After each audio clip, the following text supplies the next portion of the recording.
when we go to hold these crusades, basically we are going to bring in souls. And these pastors are the ones who will nurture them and grow them and disciple them in their churches. But we find that a lot of pastors have problems also. You know, some have been hurt, some have been wounded. Some, because of lack of training, have difficulty in doing some of these things. So the purpose of the Pastors Conference is to actually equip the shepherds so they can shepherd the flock very well. I think it's a scripture I quoted in this last conference. I think it's in 1 Corinthians, where Paul said, I planted, Apollos watered, and God gave the increase. So what we come to do in the crusade is to plant. So we want to equip the Apollos so that they can water the plants well, so that God can give the increase in the kingdom. In my experience, based on the questions I get, if you look at the last one we did, we almost couldn't end because there were so many questions. So if we are generating so many questions, that tells you that there was a need and people are learning new things. And so over the years, in my experience, I have had not just Jesus is Lord Crusades, but other places where I have spoken to pastors. And some have got very emotional and have heard some of the hurts they've encountered in the past. And I think this is very important, because when you are heading a church or a ministry, who teaches you? Who counsels you?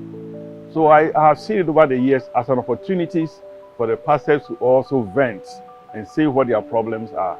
May God boast about you and about your integrity to Satan one day. Dieu se vante de ton intégrité devant Satan.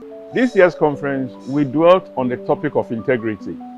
And from the questions, I can see that people have a lot of questions and issues there. But one thing about integrity is that you may have it in your heart that you want to live a life of integrity. But then what are the standards? You know, how do you determine what is right and what is wrong? It's not always straightforward. And those are some of the questions we encountered in this year's conference. And trying to create a balance, you know, between integrity and also respecting authority. So, and I give you an example that, for example, the treasurer cannot say that I'm taking over the church finances from the senior pastor because I'm the one who is the accountant and I'm taking it from him. That can also be wrong. So we need to maintain a balance. And I think this year we had opportunity to focus on maintaining balance when it comes to church leadership and integrity. I think many pastors feel as if they are called to do the ministry, so they don't want to share. But if you look at book of Ephesians chapter 4, where it talks about the fivefold ministries, I think 11 and 12, it said God has called them to equip the saints for the work of ministries. So I always tell pastors in some of my conferences that the goal is not for you to do ministry, but to equip the saints for the work of ministry. So when we stand before God as pastors, as evangelists, as apostles, as prophets, and also as teachers, God's standard is how do you equip the saints. So it's not how much you do, but how well you raise the people to do it. Number two question, which I've actually received in some of the pastors' conferences, that some of the pastors feel that if we invest in them and train them, they will go away. But then let's look at natural life. You raise your children, you educate them, not to keep them in your house, but so that they can also go away and build a family of their own. There are some who are called to serve with you for life. There are some you are going to prepare and release to go and do ministry. And we need to understand that it's God who has called us to protect us. So let us not be too possessive. Because if, for example, Billy Graham is not released, he couldn't have achieved what he achieved, you know. So, and I always encourage pastors, when your children go far, your teaching also goes far.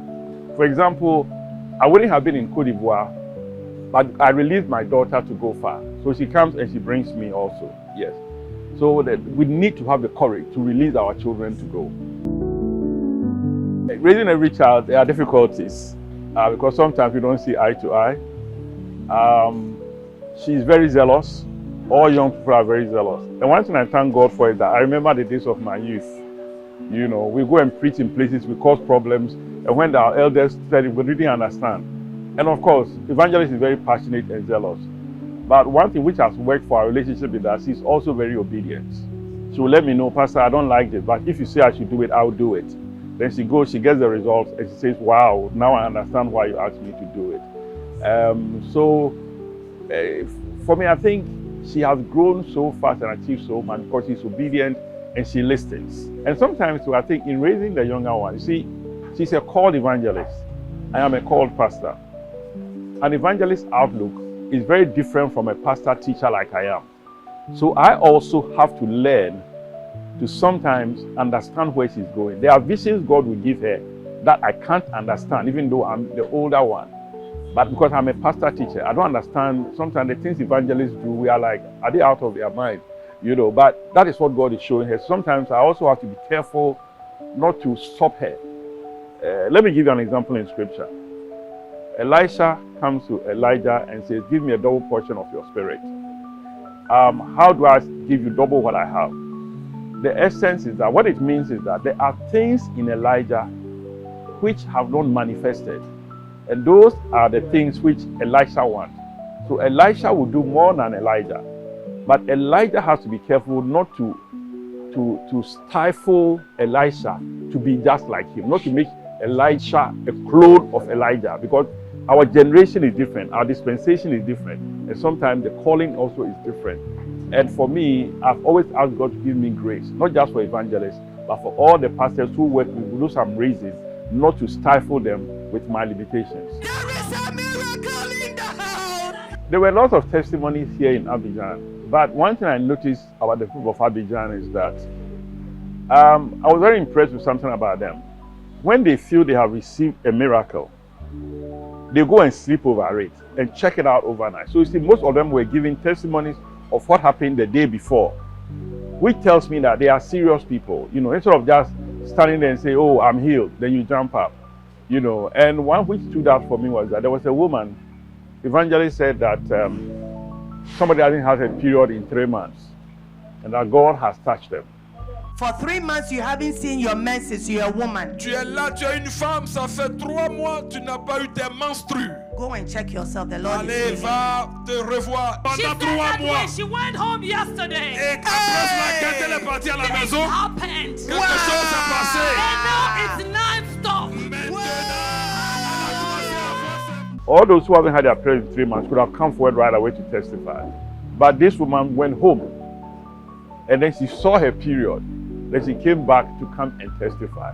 These are authentic testimonies, and that's what was unique about this crusade to me and the people of Abidjan in general, or Sorghum in general, and their attitude towards the work of God. The work of evangelism is big. In fact, it's the biggest task of the church. Jesus gave the Great Commission. The difficult thing for evangelists and for most evangelists is that evangelism is not very popular these days.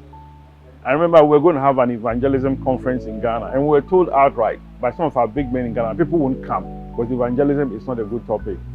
But what I tell people is that when God calls you to do something, you keep at it and you do what He has called you to do until you get the breakthrough and begin to see the results. The beginning of a ministry wasn't easy. We had problems. We didn't get the kind of response we wanted, but I thank God that she stayed focused. So one thing I always tell her is that stay focused on what God has called you to do. Don't look at what somebody else is doing. In God's own time, the fruit will come. We have started seeing some of it, but I believe that she needs to stay focused on what God has called her to do. It's not the most popular thing these days, but we have to keep doing because that's what God has called her to do. I want to encourage people to support Jesus is Lord Crusades. Believe it or not, I and my wife personally, ever since this ministry began, every month we send them an offering. My wife and I personally. My church also, every time she goes out to do a crusade, we also support her financially and with other things that she needs.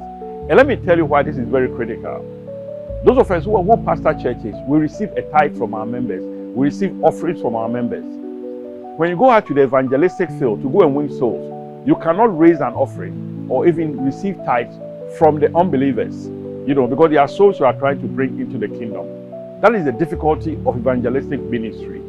I encourage churches even to set apart some of their budget for evangelists who don't have a congregation they collect a tithe from. And that is why I think it's imperative that believers, over and above the tithes that we pay to our churches, we also make special offerings to evangelistic ministries like Jesus is Lord Crusades. These crusades cost a lot of money. You know, the sound, the lighting, traveling, you know, even sometimes giving assistance to some of those who come forward to receive Christ. It's very expensive. And it's very sad when you see an evangelist who has gone out to the field, won all these souls, and now they are worrying about how they are going to pay their bills. So I want to encourage people, when you sow into an evangelistic ministry, you may not realize it, but one day when God is rewarding the evangelist for the soul they won, some of the credit will also come to you. And even as the ministry pleases the heart of God and souls are won, God will let some of the blessings touch you also. So let's go out and support Jesus is Lord Crusades and all evangelists who are going out winning souls, who have no churches to back them.